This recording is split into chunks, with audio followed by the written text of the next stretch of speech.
Good evening. Can you hear me? Yeah, my name is Odis Shumpert, and I grew up in North Lawndale. I was actually born at California in Wilcox. My parents had migrated from the south, Tupelo, Mississippi. And they came aboard. We moved. I think my mom told me I was born 1950. I was born in 1954. Why I'm saying my mother told me. I should know. But I think we lived at California and Wilcox for 1 year. Then we moved to 1119 South Mozart, which is located at Roosevelt in California. And we lived there, grew up in that community for years, all the way up until I think I was 21 years old after I had entered college. But during that process, my mother had a vision for us. My dad was an absentee dad who worked in the neighborhood, but his friends were more important than his family. My mother realized that and said, hey, she set his clothes out and said, it's time to go. It wasn't hard for us to survive because it was four children. We were all 1 year apart. I'll never forget, because we knew that she was struggling as a single parent. When people say, oh, you need both parents in the household, no, you need a determined individual in the household who's going to lead her flock. That's the most important thing. I remember going down to, I think, the welfare office. I think I probably was in 6th or 7th grade. And we knew how my mother was struggling with 4 kids, 3 boys and 1 girl. And the young lady told us, as well, you know, we can give you food stamps at the time, but here's your number. I didn't wait around for a number. I came back home and told my mother, I told the family, she's gonna give us a number. So we can't go to school with a number. We declined. I got a paper route, my sister did a little job, and we survived as a family. While she was working, we made sure she would call home. She had a midnight job, told us how to cook, and that's how we survived. And for her to do it with 4 children was amazing on a probably 4-figure salary. Her goal for her children was, I want you to do better than I did. She had a high school diploma, and she taught us everything that she could teach us. Growing up in North Lawndale, and on the block, back in the early 60s, we ran around with each other. There was no problems. I mean, the worst thing we did was got into fights with each other, bats, sticks, that was it. Nobody said, I'm going to run home and get my gun. We weren't worried about those things because we all grew up as neighbors.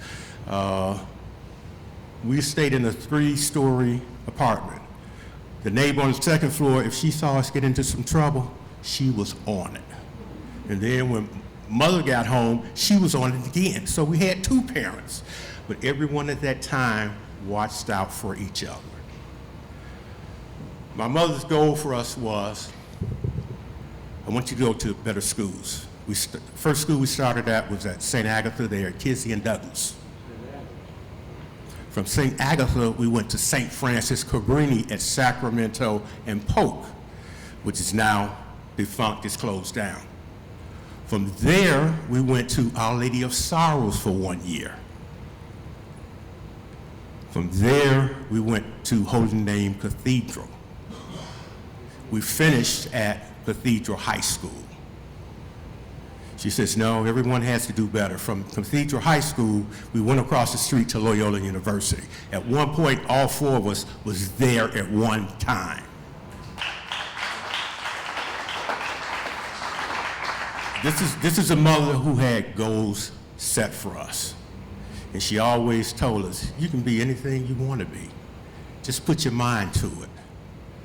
If you fall, get back up and lace up those shoelaces. Try it again. My goal was, if I failed at something, I'm going to try something else. Failure is not a word. Success is a word. And we were able to instill that. And from my freshman year in college at Loyola, she decided it's time to move out the neighborhood. She just wanted to move and upscale herself, so she bought a home in Bellwood, Illinois. We lived there for a few years. In the community of Bellwood, when we moved there back 71, 72, the community was basically white.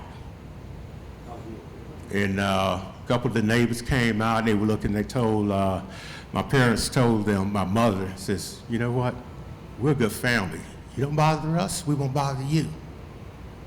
And some of the neighbors, I remember having a 69 Dodge Charger.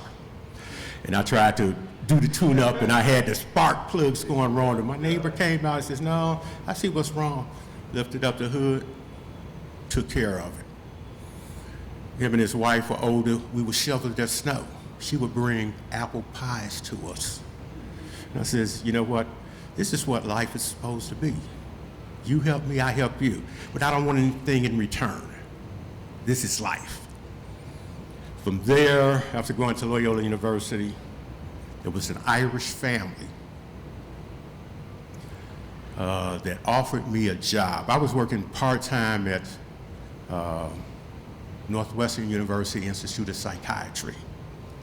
And they offered me a job. And, you know, like for you to come in the firm, Irish owned, had been around since 1889 in the insurance industry.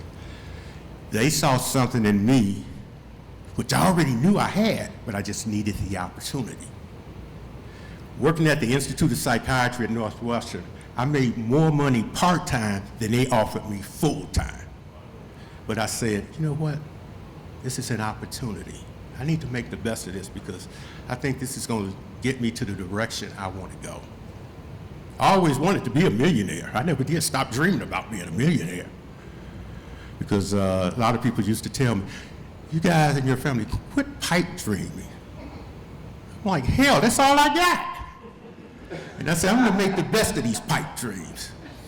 And worked with that firm, started in with them at 1979.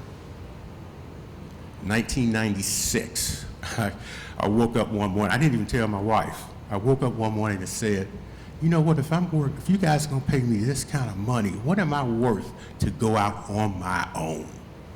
I had my own little book of business, and I said, I walked into the CEO's office and told him, you know, I'm leaving, I'm going on my own.